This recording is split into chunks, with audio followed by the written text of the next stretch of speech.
doing the change, it creates insecurity in the organization.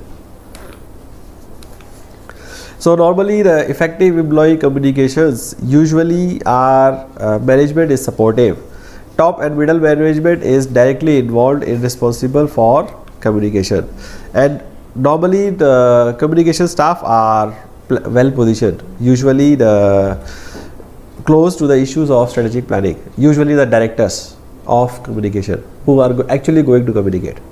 Not everybody will be able to communicate. Only the people who are part of the board or part of the top management team should be able to communicate, right?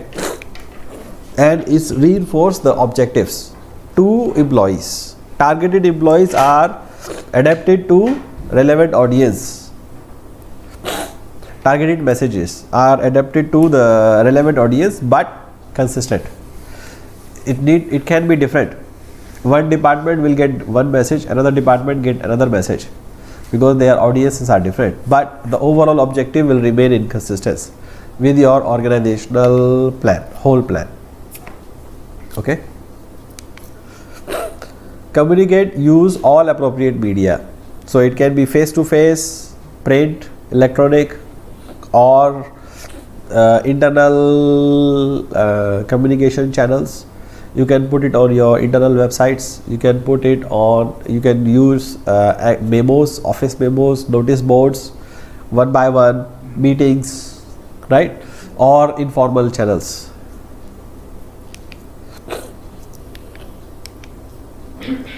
External communications usually happens with public relations and image building. It happens with the issue management, it happens with the change, and also the issue advocacy. So we're gonna look at it one by one. Normally image building means what? Image building is a process of creating the identity for the company, right? It's like brand image. So you are creating a brand image for your company, what the company stands for.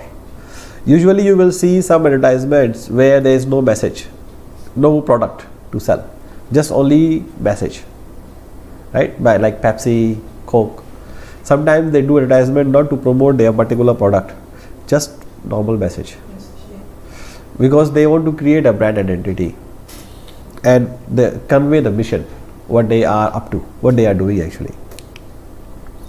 So it involves public impression to set a positive value feature, defines the essential character of organization, means your core values, your mission or your vision of the company.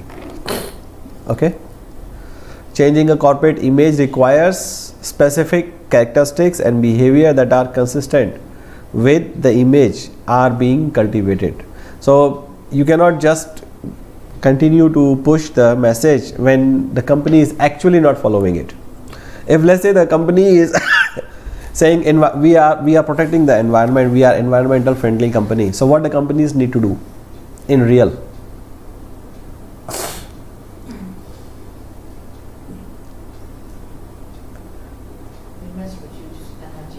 They must reduce energy, they must reduce plastic, they must do things which are in public in our environmental protection, right? Now let's take an example. If let's say Kamboza Bank want to say that okay, we will save the environment, we are environmental friendly company, but they do the advertisement in newspaper, how will you feel? Newspapers come from where? Cutting the trees. Yes. So how will you feel if somebody is saying we are protecting the environment, but doing the advertisement in newspapers? So you will say, oh, it's different, correct? Or when you go to their offices, you see a big LED light in the night, or still using a lot of forms or papers to fill up when you go and transact with the bank. So what will you feel? The message is same or not same? Not same, right? So what you are doing, so these are all the messages, all the ways of communication. When you are communicating, you can create a beautiful advertisement on newspaper or on the TV or the radio or the digital website, can say we are environmental friendly, but is it actually being followed or not? That is also necessary to see. So when you are trying to build a image of the company, the public dealings also need to follow the same message. You cannot be inconsistent in what you are actually doing and what you are actually saying. So it will not create any image for you.